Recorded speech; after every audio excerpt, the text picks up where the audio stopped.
सरकार कहती है हम प्रोजेक्ट लेकर आते हैं, पूरा करते हैं। हम आपको एक लंबी फेरिस्त दिखलाते हैं, समझने की कोशिश कीजिए प्रोजेक्ट डीले का मतलब होता क्या है।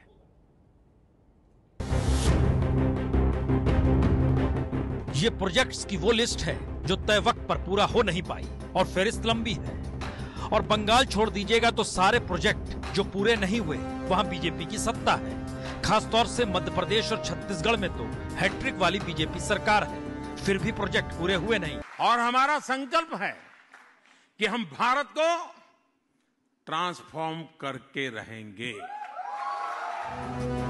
यानी प्रधानमंत्री मोदी भले दावा करें कि उनकी सरकार वक्त पर काम पूरा कराती है, फाइलें अटकती नहीं, लेकिन स्क्रीन पर उभर रहे ये उन चंद इंफ्रास्ट्रक्चर प्रोजेक्ट्स के नाम हैं जो बरसों बरस से अटके पड़े हैं और जिनका काम बेहद धीमी गति से हो रहा है। ऐसे कितने प्रोजेक्ट का क्या हाल, ये बताने से पहले आपको लिए चलते हैं ग्राउंड जीरो पर।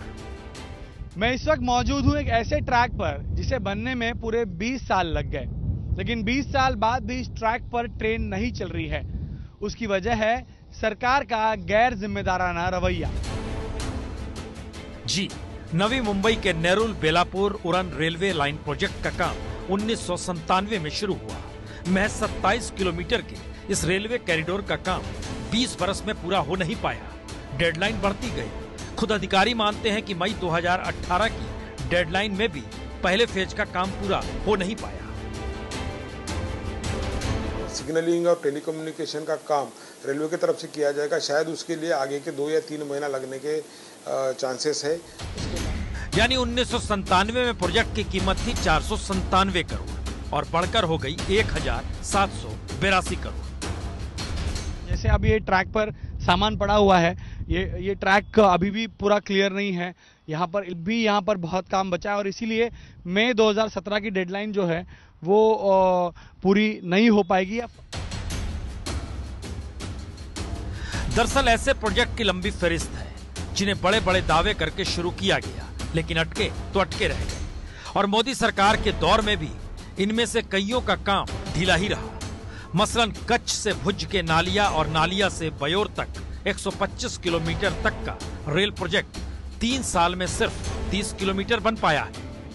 प्रोजेक्ट को 2008 में सरकार ने मंजूरी दी थी। 2016 में भुज नालिया ब्रॉडगेज ट्रैक का काम शुरू हो पाया।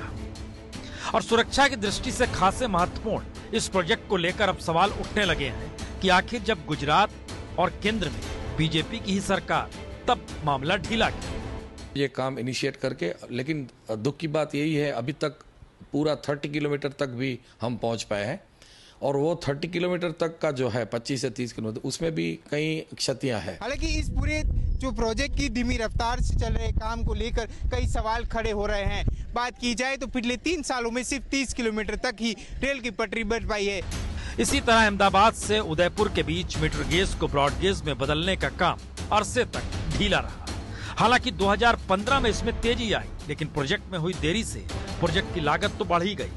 जा रहा है कि 3-4 साल तक देरी हुई, लेकिन 2019 तक केंद्र सरकार ने साफ कर दिया है रेल मंत्रालय ने कि इसका काम पूर्ण करना चाहिए। वक्त से पूरे हो जाएं, इसका ध्यान कभी किसी सरकार ने नहीं रखा। आलम यह है कि अभी भी जारी कुल 1304 इंफ्रास्ट्रक्चर प्रोजेक्ट में से 258 बड़े प्रोजेक्ट तय वक्त से पीछे चल रहे हैं। 356 प्रोजेक्ट की लागत खासी बढ़ चुकी है। सिर्फ 6 प्रोजेक्ट पूरे हुए हैं और 15 तय लक्ष्य से आगे हैं, जबकि 305 के वक्त पर पूरे होने की संभावना है। वैसे वादे, दावे और योजनाओं के उद्घाटन के बाद देरी के बीच सच यह है कि इसे भुगतना तो आम जनता को ही पड़ेगा, क्योंकि सिर्फ 1304 इंफ्रास्ट्रक्चर प्रोजेक्ट में से जिन प्रोजेक्ट्स में देरी हुई उसकी वजह से 2,20,000 करोड़ रुपए सरकार को ज्यादा खर्च करने ही पड़ेंगे। यानी प्रति व्यक्ति 1,628 रुपए का बोझ पड़ेगा। ये किसकी जेब से जाएगा? हमारी, आपकी। लेकिन इसके बाद भी ये कोई तय नहीं कि किस तारीख को ये प्रोजेक्ट पूरे हो जाएंगे।